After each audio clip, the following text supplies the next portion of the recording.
All right, guys, welcome back. We're going to be doing another episode, and I think today might be really interesting because we're kind of exploring an area of the world that I haven't really covered previously. As you've seen before, I've been doing a lot of Europe, and I think this might be really interesting. So please introduce yourself. Hi, my name is Ilyana. I'm 16 years old and I'm from Nairobi, Kenya. I'm in grade 10 currently in Aga Khan, Mombasa. Nice. All right. So to get started, it'd be great if you could just provide a brief description or overview of kind of when it started, like when the pandemic kind of started in your country, and maybe how it's been progressing and how it is right now. So I clearly remember the day when we first came back from school. It was March 16th. It was a Monday, and the first case had been announced to the public that previous Friday, so Friday the 13th. It was first a few of my friends and I. We were kind of I guess scared about it because it was the beginning of Corona. We didn't really know what to expect, and we especially didn't want it in Kenya because we knew the way the government would handle it would not be the best per se. But thankfully, they did close the schools and all the public areas pretty soon. But the virus obviously still spread. Yeah. So for you right now, are you going to school like in real life, or is it online? It's still online, and I think we're going to continue with online until January, but it's all still in the air. Yeah. Yeah. So I heard you mention like when like you guys were a bit apprehensive or a bit like worried about what the government, like how the government might solve this. Is this because like obviously we don't want to like go like too political, but just like as a general, like from a civilian's perspective, is there sometimes not enough trust, you'd say, in the government for Kenya, like that they can like properly implement the right procedures or anything? Um, I think that's a very like a very subtle way to put it. I don't think the relationship between the Kenyan government and the Kenyan citizens is the best, and I think that's also because of like the corruption that exists and all that stuff. But that's a different conversation. I think like for the most part, they've been okay.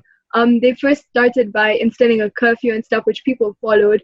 But I think as it's progressed and as lockdown, it's not even lockdown, as like the virus has progressed and stuff like that, it's just that the citizens have kind of like stopped caring. And because, like I said, we live in a corrupt country, you can get away with anything if you just like pay a little money to the police and stuff like that. So Yeah. So like right now, have you guys because I've seen this happen in almost every single country. Right now, there's a lot of second waves, right? A lot of countries are experiencing like another. Some countries like the U.S. never got over their first, but you know that's how it is over there. A lot of people nowadays, it's almost like even though cases actually might be higher now than they were in, let's say, June or May, people are less worried, right? It's more relaxed because it's almost as if people have gotten used to it. Is it similar in Kenya? yeah, for sure. And I think the reason for that is because a lot of people either like they didn't get it in the first wave, so they think they're immune to the virus now, or they've not had anyone close to them experience it. Because I think like when you have someone close to you either have a scare or actually have the virus, then you're more inclined to actually follow through with the protocol. Yeah. And if you can go outside, like for the people that do go outside, do people wear masks? Is it like a thing that you have to do? Do people have masks in the first place, even to like wear all the time? I think it depends on where you go. So like with the malls and stuff and like with the restaurants and stuff, it is a must to wear a mask. Like you're not going to those areas without a mask.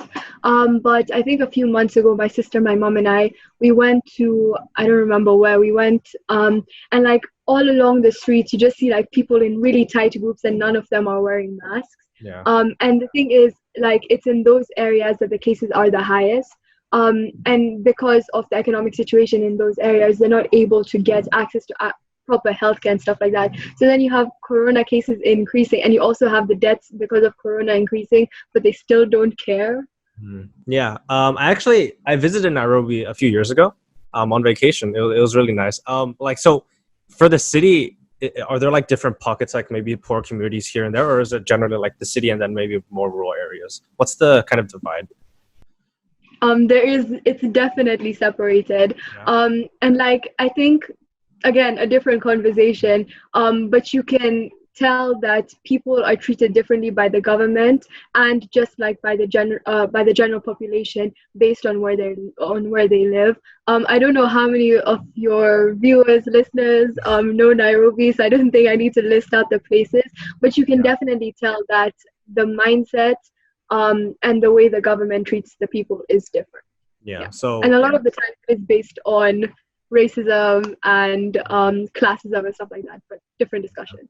yeah. So are people like they're not happy with how the government's been treating it? I'd say. Like, would you say the majority of people aren't happy with how it is right now, or are they? Because actually, there are some places. Some people are glad that like maybe their government isn't like enforcing tons of rules. Some people are actually kind of glad for people that you know. Let's say, is it good or bad? I don't think the citizens are ever happy with any government in any place. Yeah. I think, um, I think the people I surround myself with, my friends, actually, I think it's kind of interesting. My friends and I, we all think that we all obviously want to go back to school and like meet our friends and stuff like that. But like we also don't want to get corona. And so we kind of wish that there was like better protocols in place to ensure that people aren't getting it. And we wish that there were better like healthcare systems um, in place to like look after the people and stuff like that. But then you have like my dad and my mom and stuff. Well, not my mom, my dad mostly. He obviously like cares and stuff like that. He wears his mask and all that stuff. But he also thinks that like we shouldn't live in fear of corona. And so he's more like open to going out to places and stuff like that, which isn't necessarily a bad thing as long as like you do the necessary things. Yeah. There's always a kind of balance, right? Obviously, some people. There are some countries where it's like just stay put, get everything solved, and get it over with. And then there's some people that be like, we're never gonna be able to really break it down. So at least we need to learn to live with it to a certain point. Do your parents go out? Do people go out to work? Like nowadays, is that like a common thing, or are they stuck at home? Yeah, my dad works in a bank, so it's kind of like an essential service, so he never stopped going to work. My mom volunteers for like Jamati Health, like Ismaili Health and stuff like that.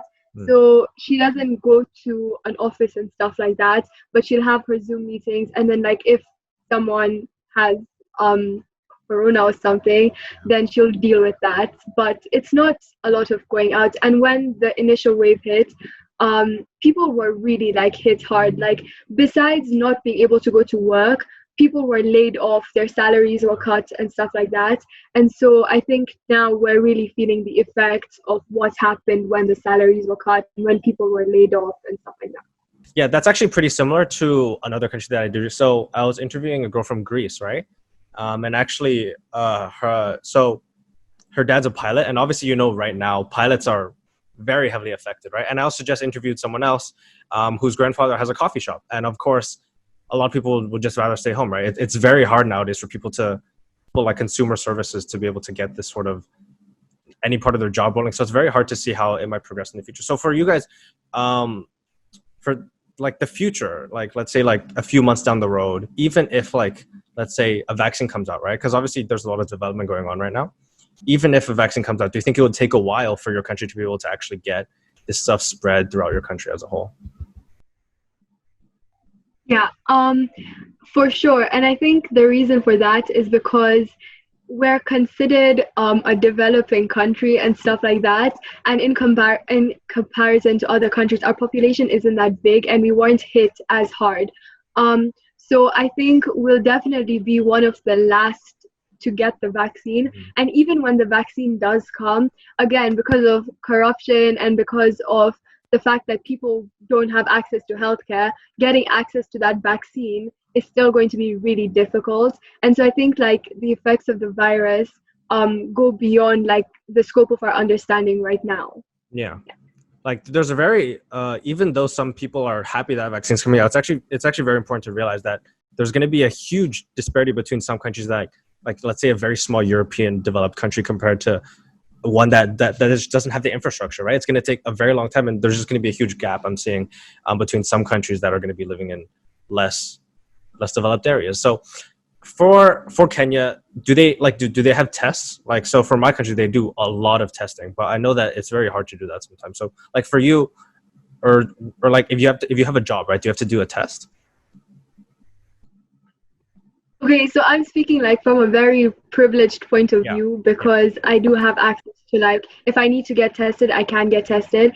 Mhm. But and they do have like testing.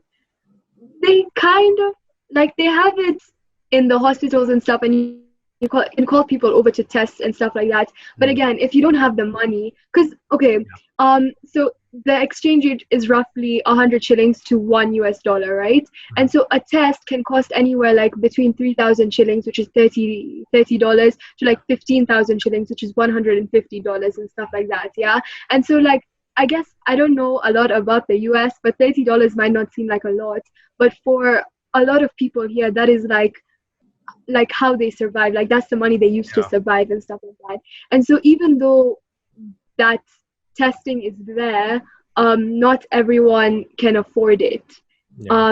And even if they can afford it, like there's some tests which just don't tell you like the actual thing. Like you'll go to Yeah. one place and they'll tell you that it's positive, and you go to another place and they'll tell you that it's negative. So you don't really know what to believe. Yeah, I think there's two kinds of tests. There's like a blood test where they'll like test your blood, and then there's another one where they like stick it up your nose, right? Like that's the one that a lot of people know about.